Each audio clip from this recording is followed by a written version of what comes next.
Once you've updated your IntelliCenter panel to firmware version 3.014 or later, you'll notice the new Scan QR Code option under the Settings menu. Open the Pentair Pool app and go to Menu. Then tap Add Device and select IntelliCenter. Select Scan QR Code.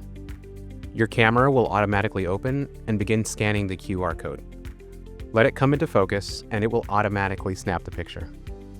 The app will then take you to the setup screen where you'll enter the information such as the device name and address.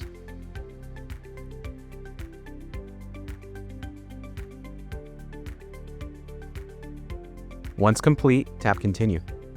Enter the homeowner's email address as shown here and tap Send Invite. Once the system is linked, you'll see the link status and the app will automatically display account linked successfully.